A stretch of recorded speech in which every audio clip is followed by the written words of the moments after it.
Nampally CBI కోర్టులో మాజీ CM YS Jagan petition వేశారు. వీడియో కాన్ఫరెన్స్ ద్వారా తనను విచారించాలని సిబిఐ కోర్టులో ప్రత్యేక పిటిషన్ దాఖలు చేశారు. ఈ నెల 14న హాజరు కావాలంటూ కూడా గతంలో నాంపల్లి సిబిఐ కోర్టు ఆదేశాలు జారీ చేసింది.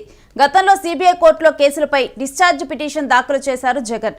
ఇక తనపై సిబిఐ పెట్టిన కేసులు అక్రమం అంటూ కూడా జగన్ ఇక కోర్టుకు హాజరు కావాలంటూ కూడా పట్టుబడుతుంది సిబిఐ అంటూ కూడా ఈ పిటిషన్లో పేర్కొన్నారు. ఇక సిబిఐ కోర్టు అనుమతితో ఇటీవల లండన్ వెళ్లి వచ్చారు జగన్.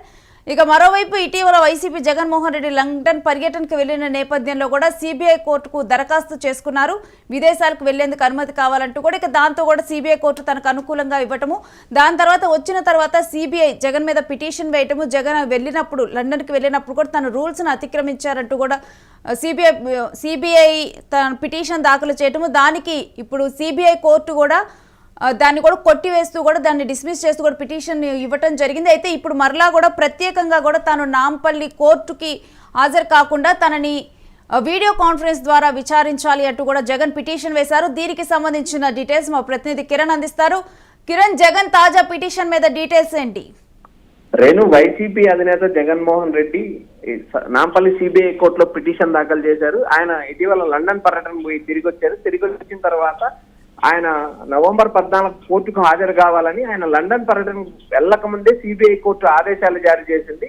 అయితే ఆయన లండన్ పర్యటనకు వెళ్లిన తర్వాత నాంపల్లి సిబిఐ కోర్టులో మరోసారి సిబిఐ పిటిషన్ దాఖలు చేసింది. జగన్మోహన్ రెడ్డి మెయిల్ తన కోర్టుకు సమర్పించిన మెయిల్ కానీ ఫోన్ నంబర్ కానీ పనిచేయడం లేదు, ఆయన అందుబాటులో లేడు, ఆయన ఎక్కడికి వెళ్ళాడో మాకు సమాచారం లేదు, మేము ఫోన్ చేసినప్పుడు ఆయన ఫోన్ చేయలేదు, ఆయన సెక్రటరీ నంబర్ ఇచ్చారంటూ సిబిఐ కోర్టులో పిటిషన్ దాఖలు చేసింది. దానిపైన సుదీర్ఘంగా విచారణ జరిగిన పిటిషన్ పై సుదీర్ఘంగా విచారణ జరిగింది. ఆ విచారణ జరిగిన తర్వాత ఆ పిటిషన్ కొట్టివేయడం జరిగింది. అంతలోపు జగన్మోహన్ రెడ్డి లండన్ పర్యటన నుంచి తిరిగి వచ్చారు.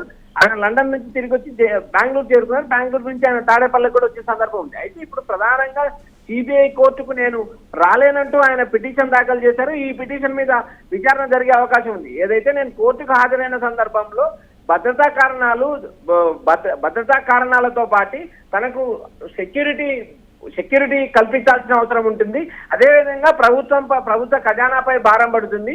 కాబట్టి తనను వీడియో కాన్ఫరెన్స్ ద్వారా విచారించాలని జగన్ పిటిషన్ దాఖలు చేశారు. ఈ పిటిషన్ పై కోర్టు నిర్ణయం తీసుకునే అవకాశం ఉంది. జగన్మోహన్ రెడ్డి పైన కేసులు గతంలో నుంచి సిబిఐ కేసులు నమోదు చేసింది. ఆ కేసుల మీద విచారణ జరుగుతుంది. అయితే తన మీద పెట్టిన కేసులు అక్రమం అంటూ ఆయన డిశ్చార్జ్ పిటిషన్ దాఖలు చేశారు. దాదాపు 13 సంవత్సరాల నుంచి ఈ కేసులు కొనసాగుతున్నాయి కానీ జగన్మోహన్ రెడ్డి కేసులు ఇప్పటి వరకు కొలిక్కి రాలేదు. డిశ్చార్జ్ పిటిషన్లు డిశ్చార్జ్ పిటిషన్ల మీద తీర్పు వచ్చిన తర్వాతనే ట్రయల్ కోర్టు విచారణ జరిపే అవకాశాలు ఉన్నాయి. ఇప్పటి వరకు జగన్మోహన్ రెడ్డి మీద పెట్టిన అక్రమ కేసుల్లో దాదాపు 8 కేసులు సిబిఐ కోర్టు కొట్టివేసింది. దాదాపు 600 కోట్లకు సంబంధించిన నిధులు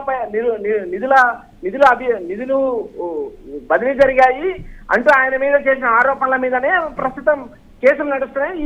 ఈ కేసులు అక్రమం అంటూ ఆయన దాఖలు చేసిన డిశ్చార్జ్ పిటిషన్ల పైన ఇప్పటి వరకే ఎలాంటి తీర్పు రాలేదు. కిరణ్, ఇటు వైసీపీ శ్రేణుల్లో గాని వీళ్ళలో గాని అంటే దీని మీద అనుకూలంగా జగన్ కు అనుకూలంగా తీర్పు వస్తుందన్న ధీమా కనిపిస్తూ ఉందా? గతంలో ఉన్నటువంటి ఇలాంటి కేసులను కనుక మనం కన్సిడర్ చేసుకుంటే సిబిఐ కోర్టులో ఇప్పుడు ఊరట లభిస్తుంది జగన్ కి అనుకోవచ్చా?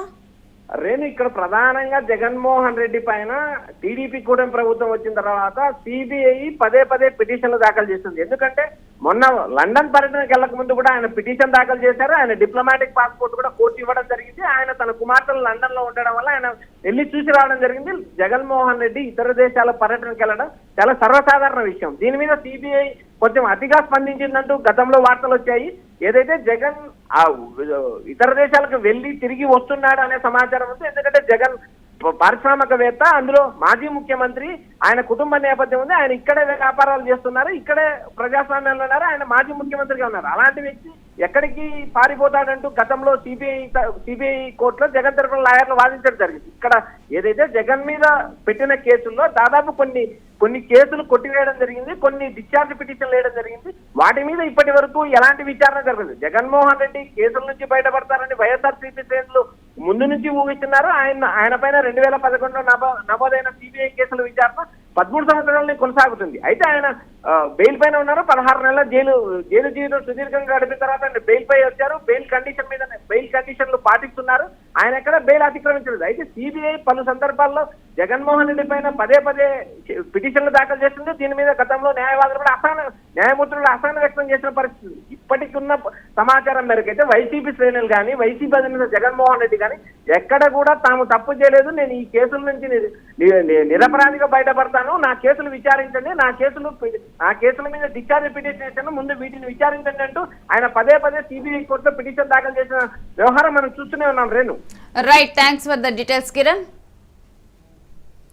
ఇక పదే కూడా తను విచారణకు హాజరు కాకుండా వీడియో కాన్ఫరెన్స్ ద్వారా తను విచారించాలంటూ కూడా ఇప్పుడు నాంపల్లి కోర్టులో తన కేసు విచారణకు వచ్చిన సందర్భంలో కూడా ఇప్పుడు ఒక పిటిషన్ వేయటం జరిగింది జగన్. ఈ నేపథ్యంలో కూడా తను అక్కడికి డైరెక్ట్గా కూడా వెళ్లకుండా వీడియో కాన్ఫరెన్స్లో తను ఇక్కడ అటెండ్ అయ్యేందుకు కూడా తనకి పర్మిషన్ ఇవ్వాలంటూ కూడా ఈ పిటిషన్ వేయటం జరిగింది. అయితే ఈ పిటిషన్ మీద ఇటు ఎటువంటి తీర్పు వస్తుందనే ఉత్కంఠ నెలకొని ఉంది. ఎందుకంటే గతంలో కూడా సిబిఐ కోర్టు ఏదైతే సిబిఐ వేసిన పిటిషన్ ఉందో, జగన్ లండన్ పర్యటనలో కూడా రూల్స్ని అతిక్రమించారంటూ వేసిన పిటిషన్ మీద కూడా సిబిఐ కోర్టు ఆ పిటిషన్ని డిస్మిస్ చేసింది. ఇక ఈ నేపథ్యంలో కూడా జగన్కి అనుకూలంగా కూడా కొంత తీర్పు వచ్చే అవకాశం ఉందంటూ కూడా వైసీపీ శ్రేణుల్లోనైతే స్పందన కనిపిస్తూ ఉంది.